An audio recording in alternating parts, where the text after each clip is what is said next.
예, 지난번 설교에서 제가 그 어린 왕자를 여자들이나 보는 책이라고 제가 평가절하했었던 책이라고 이야기했었습니다. 그래서 그 저의 잘못을 반성하는 의미에서 다시 한번 어린 왕자 영상을 봤습니다. 예. 그 작은 별에서 지구로 와서 슬픔에 잠겨 있는 어린 왕자는 여우를 만납니다. 여우에게 같이 놀자고 하죠. 여우는 같이 놀려면 자기를 길들여야 한다고 합니다. 길들이는 것이 무엇이냐고 묻자 관계를 맺는 것이다. 그리고 너에게 하나뿐인 존재가 되는 것이다. 어떻게 해야 길들이냐고 묻자 인내심이 필요하다. 그리고 영상에는 없었지만은 길들인 것에 대해서 영원히 책임을 져야 한다라는 이야기를 합니다. 이 어린 왕자는 여우를 길들이면서 이제 둘만의 특별한 관계를 만들어갑니다. 길들이는 것에 이제 부정적 의미로는 가스라이팅이 있다고 했습니다. 우리의 삶 속에서 소중한 존재로 길들여지는지 아니면 가스라이팅 돼서 길들여지는지 사실 모호할 때가 많습니다. 이 마지막에 이 책임지려는 관계인지를 보면은 그것이 어떠한 것인지를 알 수가 있는데 끝까지 가보기 전에는 사실 혼란스러울 수도 있다는 얘기죠.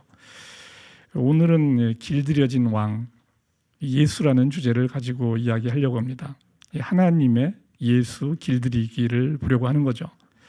하나님은 예수를 어떻게 길들였는지 그리고 무엇을 얻으려고 했는지 이를 통해서 이제 우리는 무엇을 배워야 하는지를 이야기하려고 합니다. 이 성경은 예수님을 하나님과 함께 세상을 창조한 창조자라고 이야기합니다.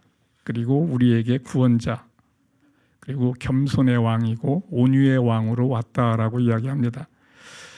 그러면 이제 드는 질문이 예수님은 본래 온유의 DNA를 갖고 태어나셨나라는 질문을 하게 됩니다.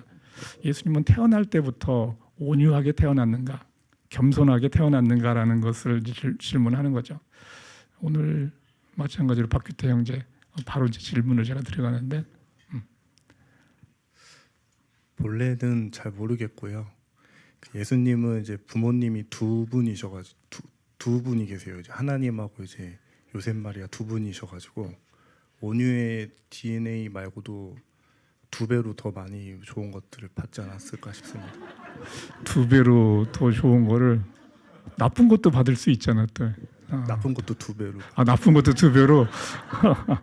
그러면 어쩌자는 거예요 그러면? 좋은 것과 나쁜 것 다 두 배로. 2인분의 삶을 살아가는 예수님을 생각할 수 있다. 뭐 그렇게 생각할 수도 있겠네요. 많은 기독교인들은 예수님을 슈퍼맨처럼 생각을 하죠.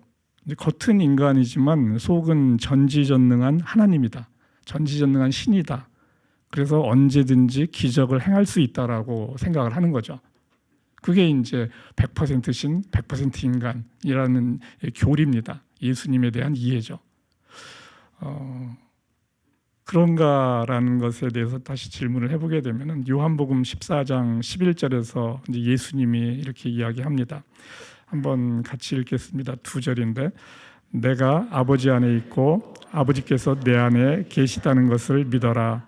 믿지 못하겠거든 내가 하는 그 일들을 보아서라도 믿어라.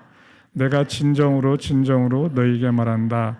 나를 믿는 사람은 내가 하는 일을 그도 할 것이요 그보다 더 큰 일도 할 것이다. 그것은 내가 아버지께로 가기 때문이다. 예수님은 만물의 창조자였습니다.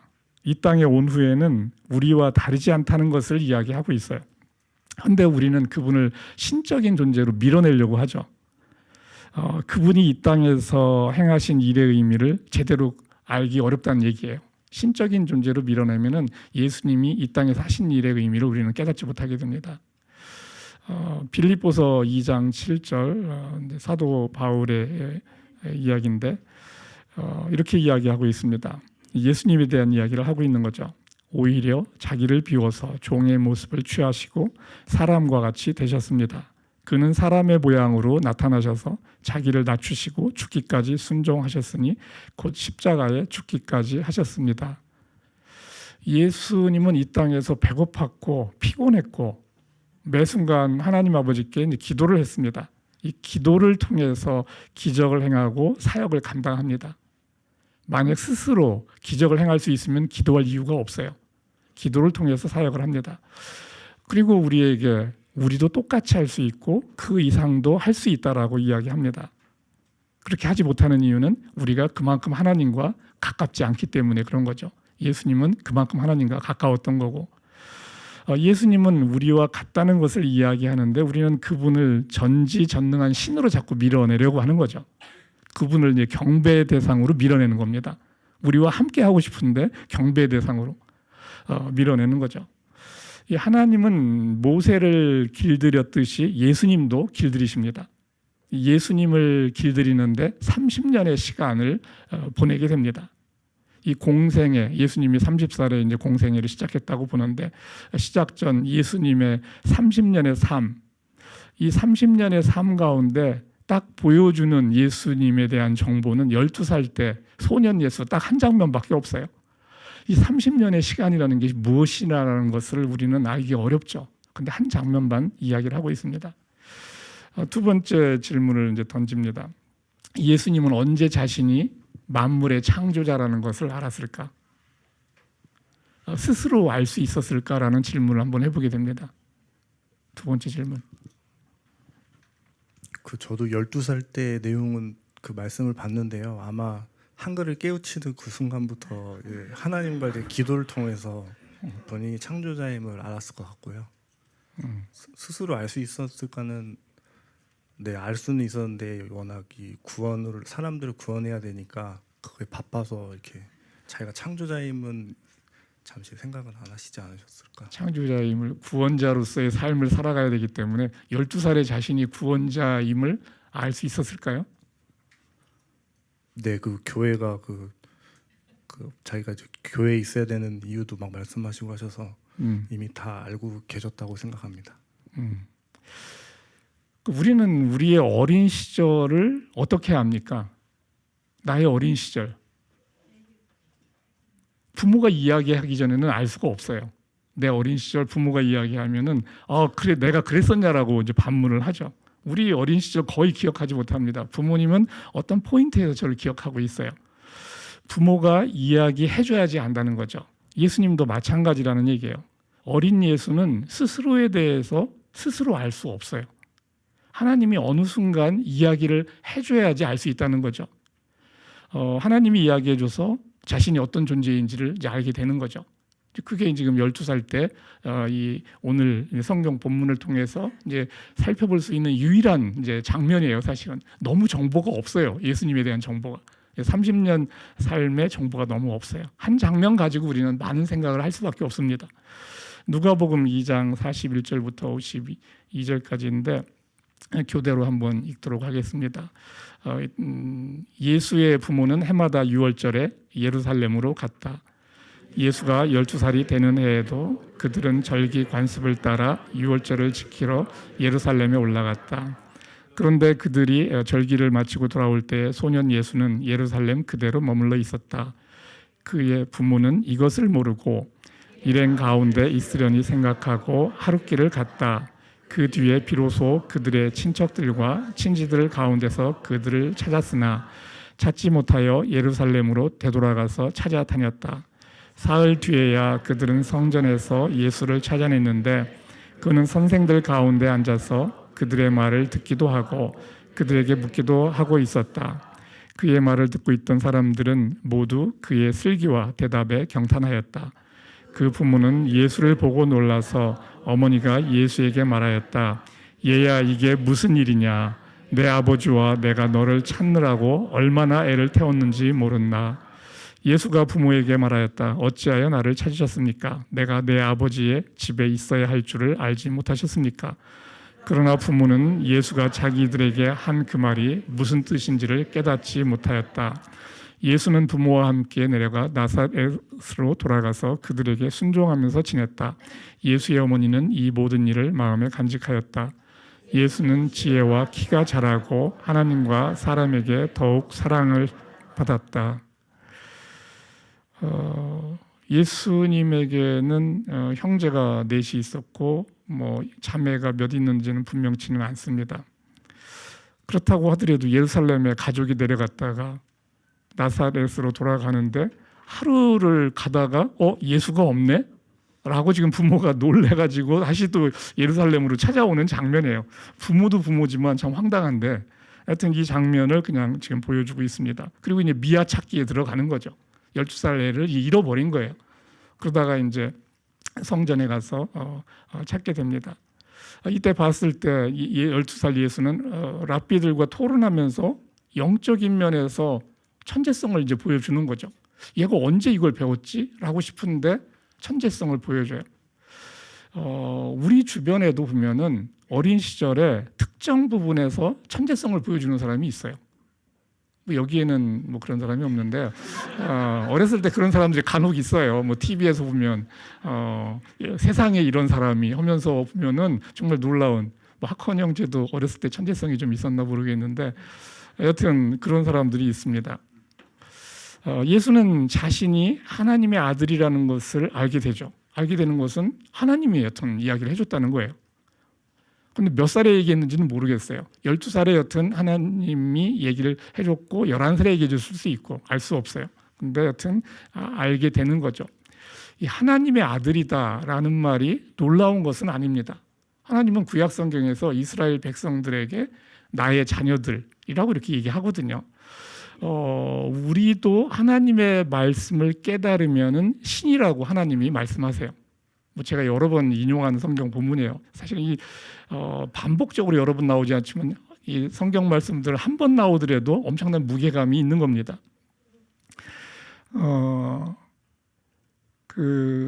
우리가 신이라고 하나님이 말씀하시는데 차이라고 하면은 우리는 하나님의 아들인데 양자이고 예수님은 적자라는 거죠. 친이 나왔다라는 거죠. 적자. 우리는 아들로 삼아준 거고 하나님의 말씀을 받으면 이렇게 이야기를 하는 거죠. 요한복음 10장 33절인데 이렇게 이야기를 하고 있어요. 유대 사람들이 대답하였다. 예수님에게 지금 이야기하는 겁니다. 당신은 사람이면서 자기를 하나님이라고 하였어.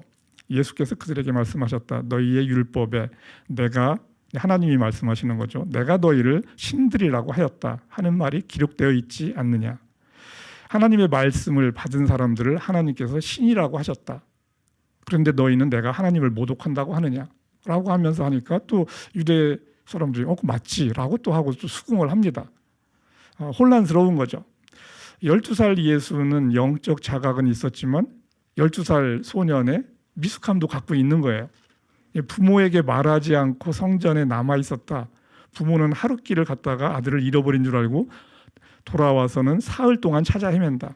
이 마리아가 화를 냅니다. 그러니까 어찌하여 이렇게 하였느냐. 너는 너를 근심하여 사흘이나 너를 찾아 헤맸다. 이것이 예수의 모습이라는 거죠. 12살 소년 예수의 모습. 예수님이 12살이지만 전지전능하다라고 생각했으면 부모가 얼마나 걱정할지 알아야 되죠. 그렇지만 모른다는 거죠. 예수는 우리와 똑같이 이 땅에서 길들여졌습니다. 우리와 똑같이 이 땅에서 길들여졌어요. 예수는 지혜와 키가 자라가면서 사랑스러워졌어요. 다음 슬라이드. 소년 예수가 내가 내 아버지의 집에 있어야 할 줄을 알지 못하셨습니까? 라고 말할 때 사실 마리아는 성령으로 예수님을 잉태했잖아요. 근데 12년 전이죠. 그러니까 그것을 잘 기억하고 있으면 얘가 드디어 하늘에서 온 거를 깨달았구나 라고 해야 되는데 이게 뭔 말이야? 라고 지금 이야기를 해요. 마리아는 전혀 깨닫지 못합니다. 얘가 뭔 말을 하고 있는 거지? 마리아는 예수를 자신의 아들 여러 명 중에 맏아들로서 이제 12년을 키운 거예요. 육신의 아들과 같이 이제 키우는 거죠. 12년을 키웠어요. 우리는 예수 믿으면서 우리가 하나님의 아들이라는 것을 깨닫게 됩니다. 하지만 우리는 곧바로 성숙해지진 않아요. 깨닫지만 바로 성숙해지는 건 아니라는 거죠. 예수님도 이렇게 이제 길들여져 가는 거라는 거죠. 12살 예수, 이 한 장면을 딱 보여줄 뿐이에요. 그리고 또 하나님은 이제 길들이기를 또 합니다. 18년간의 일상 생활 속에서의 삶을 살아갑니다. 하나님은 또 18년간을 또 침묵을 하세요. 예수에게는 어떤 얘기를 해줄 수 있을지 모르지만 드러난 사건은 없다는 얘기예요. 18년 동안 아무 사건이 없어요. 이 하나님이 세상을 구원할 메시아를 보내셨다면은 어렸을 때 천재성을 보여주고 놀라운 기적들을 마구 보여줘야 될 것 같은데 전혀 그렇지가 않다는 거죠. 예수님은 나사렛의 일상 속에서 부모님에게 순종하면서 길들여집니다. 예수는 육신의 부모에게 순종하며 이 다른 사람하고 관계 맺는 법, 사람이 살아가면서 겪는 아픔에 대해서 어떻게 공감해야 되는지 이런 걸 이제 배우는 거죠. 이게 성숙해져 가는 거죠. 모세가 40년 양치기를 하면서 힘 빼기를 합니다. 예수님은 평범한 일상에서 이 기다림과 순종을 통해서 온전해진다는 거죠. 자라나는 거예요. 이 소년 예수가 30살 될 때까지 하나님은 18년간 침묵하면서 길들이십니다. 예수님은 평범한 목수로서 이 대패질을 하면서 부모에게 순종하는 사람이 되는 거죠. 이 수고로운 삶을 살아가는 거예요. 이 관계 속에서 어려워하며 인내의 시간을 보내며 겸손하며 온유해지는 거죠. 우리와 똑같이 그 시간을 갖는다는 것입니다. 예수님이 온유하게 되는 것은 성전이나 이 기적의 현장이 아니라 나사렛의 일상적 삶, 이 삶을 살아가면서 온유해지고 겸손해지는 거죠. 그리고 30살이 됐을 때 예수님은 공생애를 시작합니다. 이 공생애를 시작할 때 광야로 나가서 마귀에게 시험을 받습니다. 예수님이 메시아로서 이 정체성과 이제 사명을 보여주는 첫 번째 테스트가 되는 거죠. 예수님은 이 40일간 광야의 고독 속에서 그리고 지금 먹지를 못했기 때문에 배고픔 속에서 이 세상의 유혹을 물리치며 이 하나님과 아버지와 아들로서 교제하며 길들여지는 시간을 또 갖는 거예요. 아버지와 아들로서의 깊은 관계 속으로 들어가는 시간을 또 40일 동안 갖는다는 거죠. 그리고 나서 이제 예수님은 이제 사역을 본격적으로 시작을 하게 됩니다. 예수님이 요한복음 5장 이제 30절에 보게 되면 이런 말씀을 하십니다. 나는 아무것도 내 마음대로 할 수 없다. 나는 아버지께서 하라고 하시는 대로 심판한다. 라는 수준에까지 이제 이르게 되는 거죠. 예수님은 가스라이팅된 사람과 같은 말을 합니다. 한데 두려움 속에서 길들여진 사람의 말을 하는 것은 아니죠. 하나님과 완전한 사랑의 관계 속에서 자발적으로 지금 하는 말이 되는 것입니다. 그리고 이제 33세, 3년이라고 우리가 공생애를 보기 때문에 이제 십자가에 또 매달리는 이제 시험을 받게 됩니다. 예수님은 십자가에 매달리기 전날 밤 겟세마네 동산에서 땀이 핏방울이 되도록 두려움 앞에서 절실하게 기도합니다. 두려움 앞에서 기도하는 거예요. 절실하게. 누가복음 22장 44절에서 이렇게 이야기합니다. 예수께서 고뇌에 차서 더욱 간절히 기도하시니 땀이 핏방울같이 되어서 땅에 떨어졌다. 고뇌에 차서 간절히 기도한다는 거죠. 마가복음 14장 36절에서 그 기도의 끝을 이렇게 맺습니다. 한번 같이 읽겠습니다. 아버지께서는 모든 일을 하실 수 있으시니 내게서 이 잔을 거두어 주십시오. 그러나 내 뜻대로 하지 마시고 아버지의 뜻대로 하여 주십시오.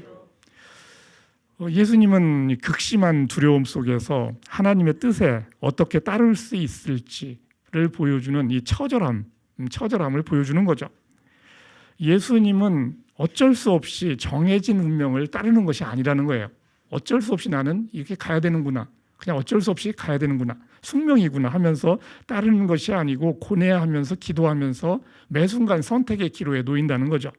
그리고 마지막 지금 선택의 기로에 있는 것입니다. 자신을 길들이신 하나님의 사랑을 신뢰하죠. 그리고 십자가의 길을 선택합니다. 그 순간에도 예수님은 이건 정말 아니다라고 빠져나올 수 있어요. 이건 정말 아니지라고 빠져나올 수 있어요. 십자가라는 것은 처형은 당시에 그 로마 시민권 가진 사람들은 십자가형에 처하지 않습니다. 가장 저주받은 그 사형수들에게 내리는 거죠. 그 처절한 거죠.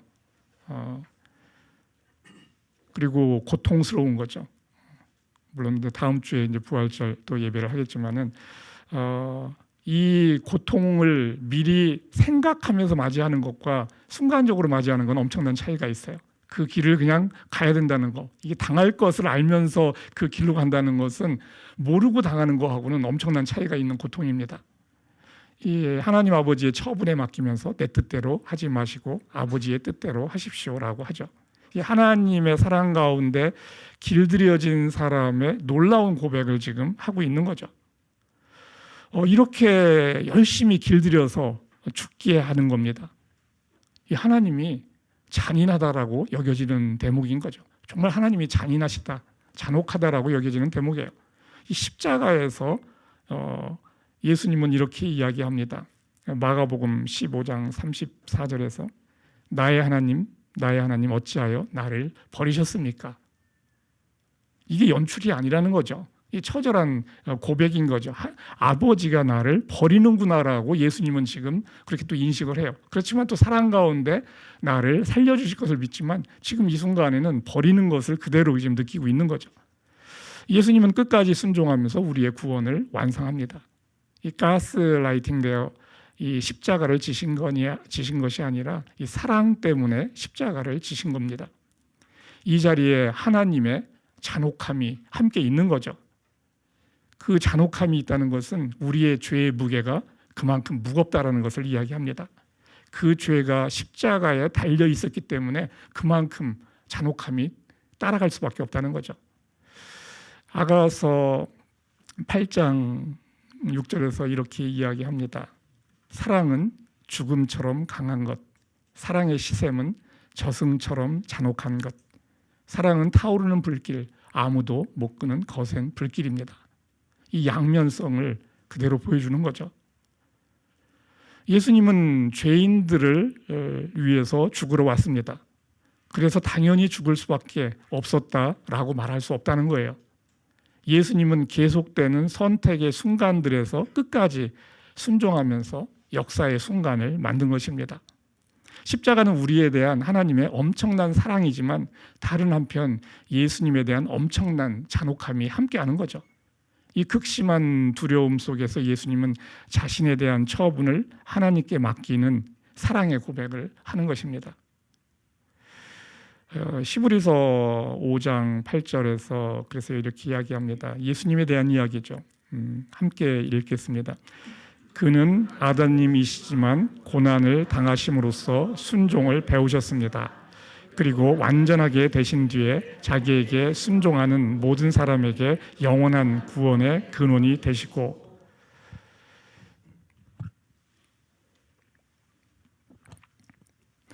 제가 개인적으로는 구약 성경에서 최고의 문장 하나라고 하면은 나는 스스로 있는 자라고 하나님이 얘기하실 때 그 장면이 저는 굉장히 강렬하고, 신약 성경에서 가장 강렬한 구절은 저는 이 구절이에요. 저는 사실은 고난을 당하심으로써 순종을 배우셨다. 순종을 배우셨다라는 이 대목이 사실 엄청나게 강렬한 메시지입니다. 이 끝까지 하나님께 순종하며 메시아로서의 사명을 완성합니다. 순종은 자신의 생각과 의지를 죽이는 것이기 때문에 당사자에게는 고통스럽습니다. 이 고통 없이 하나님과 가까워질 수는 없습니다. 이 길들여짐은 고난과 고통과 함께 오는 것입니다. 그래서 이 성경은 고난이 축복이라고 합니다. 그런데 우리가 세상에서 원하는 복이 아니죠. 이 고난과 함께 오는 축복의 의미를 알면 진짜 복된 삶을 살 수 있습니다.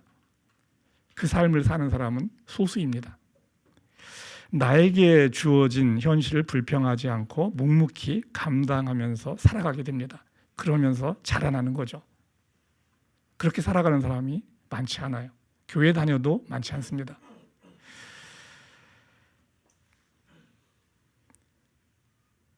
가스라이팅은 상대방을 책임지지 않습니다. 가스라이팅과 이 온전한 길들이기가 달라진 지점이죠. 이 가스라이팅은 상대방을 이용하고 소모품으로 버립니다. 예수님은 십자가 위에서 어찌하여 나를 버리시나이까라고 외칩니다. 하나님이 그의 아들 예수를 자신의 목적을 위해서 이용하고 버린 것처럼 보이는 장면이에요. 이런 하나님이 예수를 죽은 자 가운데 부활시킴으로써, 제가 부활시키셨다라고 했어요. 부활시켰다. 예수님은 스스로 부활하지 못합니다. 하나님이 죽은 자 가운데 살렸다는 거죠. 끝까지 순종한 아들 예수에 대해서 영원한 책임을 지십니다. 빌립보서 2장 7절 다시 한번 읽어보겠습니다. 예수님에 대한 얘기예요. 그는 사람의 모양으로 나타나셔서 자기를 낮추시고 죽기까지 순종하셨으니 곧 십자가에 죽기까지 하셨습니다. 그러므로 하나님께서는 그를 지극히 높이시고 모든 이름 위에 뛰어난 이름을 그에게 주셨습니다. 그리하여 하늘과 땅 위와 땅 아래에 있는 모든 것들이 예수의 이름 앞에 무릎을 꿇고,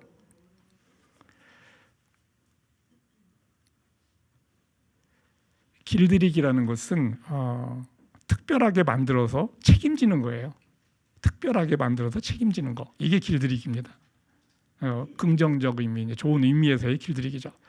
사람은 사람을 영원히 책임지지 못합니다. 주어진 능력과 시간이 유한하기 때문에 그렇습니다. 잠시 책임지려고 해보다가 곧 죽음을 맞이하죠. 나는 누군가를 책임지려고 애쓸 수는 있지만 결국 나는 다른 사람을 책임질 수 없습니다. 나는 나 자신도 책임질 수가 없어요. 그게 유한성이죠. 하지만 나보다 한 차원 높은 존재가 나를 책임지겠다고 하면은 이야기는 달라집니다. 한 차원 높은 존재가 나를 책임지겠다고 하면 달라져요. 하나님이 나를 길들여서 책임지겠다고 하면 책임질 수 있죠. 하나님은 나를 영원히 책임질 수 있습니다. 왜냐하면 나보다 한 차원 높은 존재이기 때문에. 제가 한 차원이라고 얘기하는 것은 두 차원인지 세 차원인지 알 수 없어요. 여러분은 어차피 한 차원 높으면 알 수가 없어요. 그래서 제가 그냥 한 차원이라고 얘기하는 겁니다. 우리는 일상의 삶을 통해서 세상에 길들여집니다. 돈, 명예, 다른 사람이 인정받으려고 애쓰죠. 그러면서 이제 세상의 노예로 길들여집니다. 그리고 나이가 이제 들게 되면은 이제 건강 관리, 취미 생활로 이제 길들여져요. 근데 그게 삶의 모든 거예요. 건강 관리하면서 취미 생활하는 거. 기독교 신자라고 해서 사실 그렇게 다르진 않습니다. 여전히 세상 사람과 같이 세상에 목을 메고 살아갑니다. 차이라고 하면은 이제 주일날 교회 출석하고 이제 교회에 봉사하면서 이제 종교 생활을 해요. 이것도 쉽지 않아요. 그래서 꽃감 빼먹듯이 주일날도 가끔씩 안 오죠. 이제 한 달에 한 번 정도는 자연스럽게 안 오고, 두 번 안 오려고 하면 좀 눈치 보이고 이런 정도입니다. 그러면서 이제 교회 와서 세상에 복을 달라고 하나님께 구하는 겁니다. 이 종교 생활 적당히 하면서 어느 정도 마음의 평안과 위로를 얻을 수 있어요. 그거는 기독교 아니어도 다른 종교 가도 다 얻을 수 있어요. 다른 종교에서도 다 얻을 수 있습니다. 그러면서 이제 교회에서 배운 교리로 하나님을 만들어서 섬깁니다. 그리고 그 만든 하나님에게 자기 신이 원하는 것을 계속 요구를 하는 거죠. 그 자신의 욕망을 하나님을 통해서 이제 이루고 싶은 것을 이제 기도로서 표현하는 겁니다. 이 교리로서 만든 하나님, 이 죽은 하나님이죠. 죽은 하나님이에요. 이러한 종교 생활로 길들여집니다. 내가 취미 생활하는 만큼이라도 하나님에 대한 마음이 있으면 정말 저는 좋은 신앙이네요. 내가 취미 생활하는 것만큼 하나님에 대해서 어떤 설렘이 있는가, 반짝임이 있는가 라고 했을 때 그러면 정말 좋아하는 사람이에요. 그 정도만 할 수 있어도 괜찮은 신앙인이라는 거죠. 이 신앙생활은 살아있는 하나님과 함께 살아가는 거예요. 이 종교가 아닌 신앙으로 우리는 길들여져야 됩니다. 종교가 아닌 신앙생활로. 이 죽은 하나님이 아닌 살아있는 하나님께 길들여져야 합니다. 이 살아있는 하나님은 이렇다 저렇다라고 말하기 어려울 때가 너무 많아요. 내가 하나님을 이런 분이구나라고 규정하는 순간 하나님은 사실 내 수준이 되는 거예요. 하나님은 함께 살면서 계속 알아가야 되는 존재입니다. 열린 세계죠, 이게. 열린 세계예요. 하나님은 내 인식 속에 담을 수가 없어요, 당연히. 그렇지만 그러면 전혀 알 수 없는 존재가 돼버리냐? 그것도 아니에요. 결국은 내 인식 세계만큼만 나는 그분을 인식할 수 있는데 그걸 넘어서는 그 부분을 인정하면서 계속 가는 거죠. 열린 세계 속에서 계속 가면서 그러면서 하나님에 대한 데이터를 계속 얻어가는 겁니다. 그게 이제 우리의 삶이라는 거죠. 이 모호함 속에서 하나님과 스토리를 만들어가는 거예요.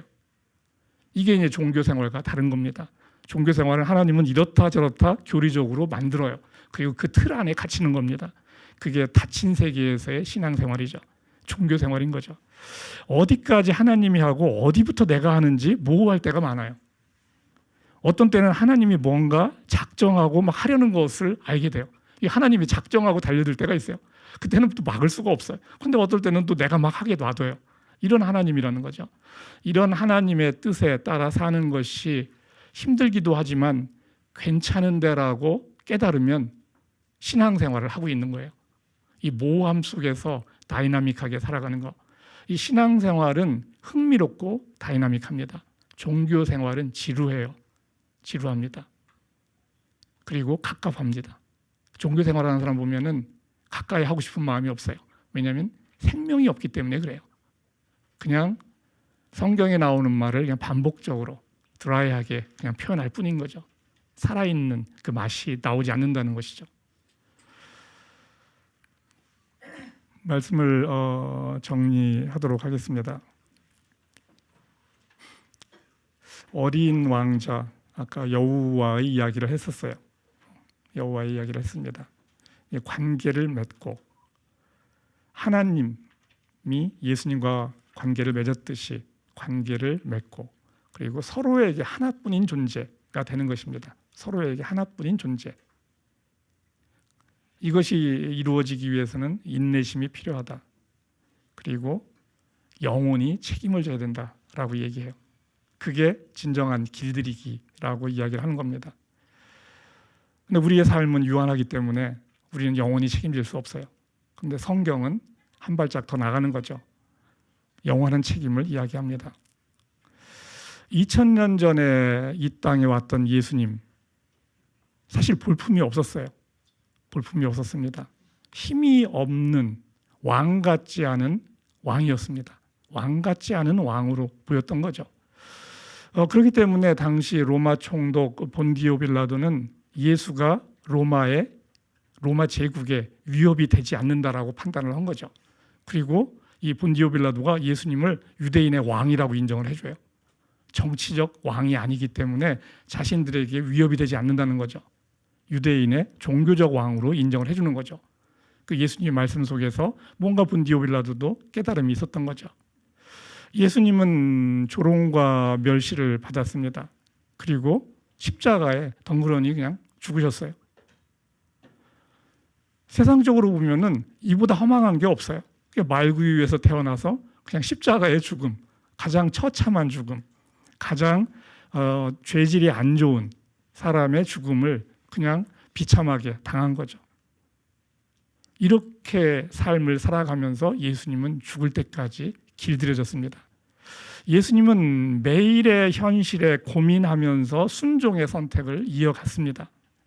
이를 통해서 예수님은 겸손의 왕, 온유의 왕이 되셨고 그것이 우리에게 왔던 구원자의 모습이라는 거죠.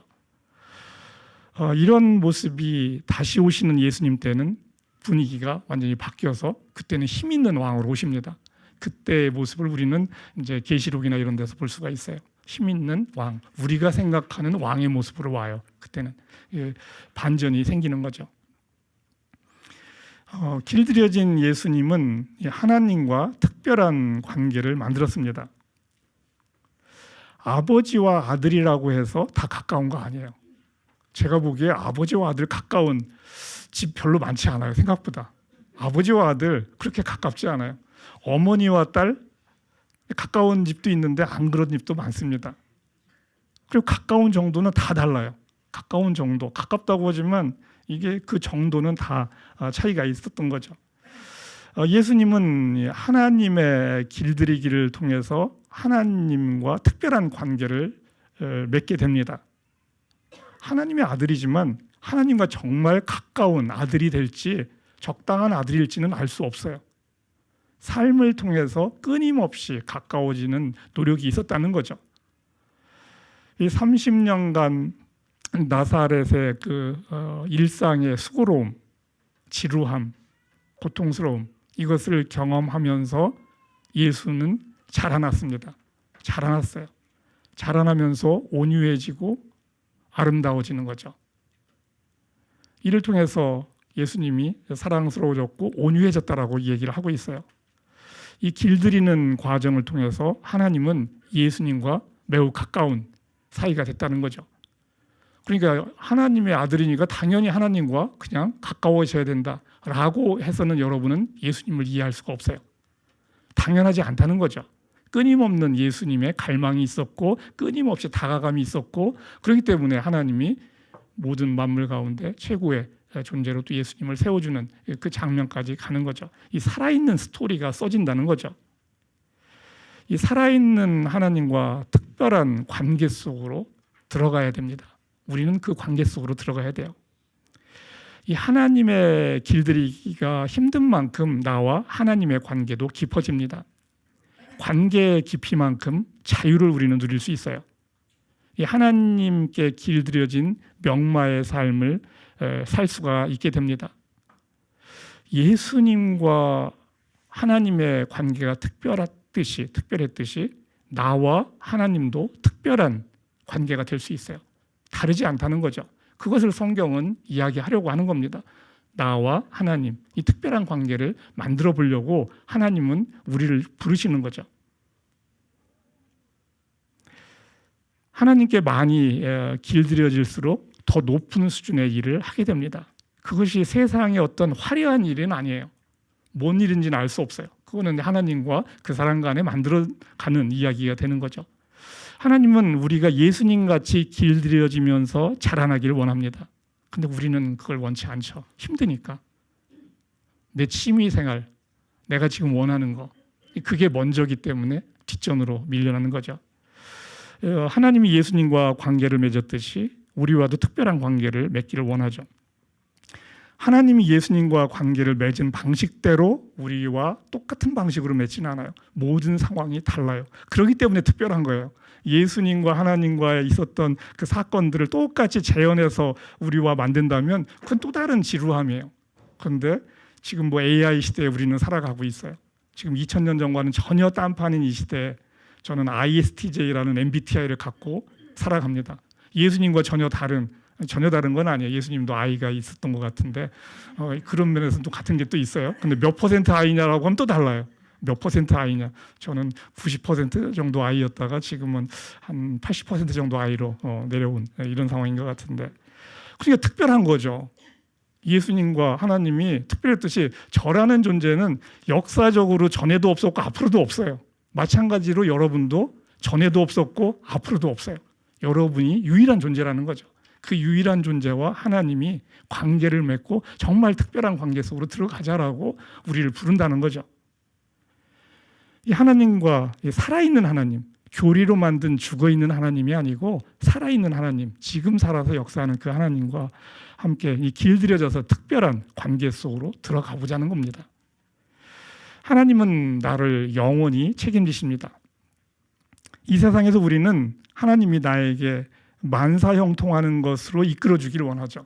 만사형통하는 거, 되는 일마다 잘 되고 이런 걸로 이끌어주기를 원하고 그게 하나님이 나를 책임지는 거라고 생각합니다. 그렇게 또 여기고 그렇게 기도를 하죠. 하나님은 그런데 그렇게 책임지지를 않는다는 게 어려움이죠. 그래서 우리는 하나님께 길들여지기를 원치 않아요. 내가 원하는 것을 하나님이 주시지 않기 때문에 하나님께 길들여지기를 원치 않는다는 겁니다. 하나님은 우리를 하나님의 뜻에 길들이기를 원합니다. 이 가스라이팅하고 다를 바가 없어요. 어떻게 보면. 그런데 그 끝이 달라지는 거죠. 책임지는 것으로서 우리를 계속 이끌어가는 거죠.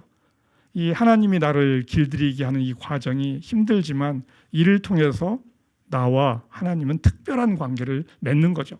하나님이 예수님과 맺었던 특별한 관계가 나라는 또 다른 존재가 하나님과 특별한 관계를 만들어가는 거죠. 그러니까 하나님이 우리의 하나하나를 보면서 기뻐하고 슬퍼하는 거죠.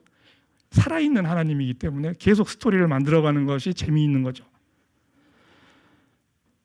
특별한 관계를 맺어서 우리를 영원히 책임지시려고 합니다. 이것을 받아들이면 그것이 예수를 믿는 것이에요. 이것을 받아들이면 그것이 예수를 믿는 것입니다. 이 하나님께 길들여져서 온유해지고 겸손해지고 한 차원 높은 자유를 누리는 여러분이 되기를 주님의 이름으로 축원합니다.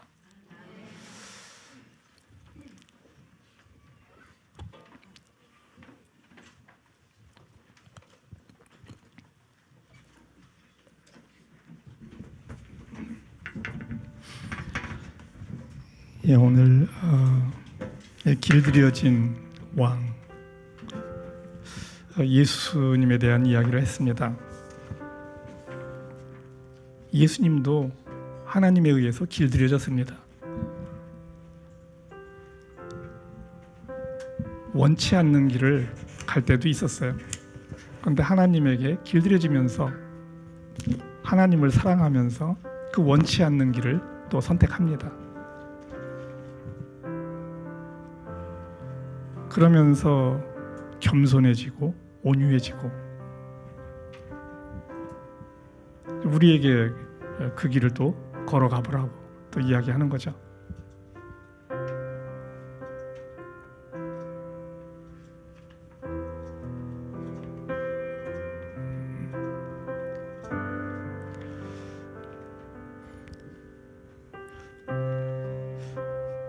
함께 일어나셔서 헌신 찬송하겠습니다.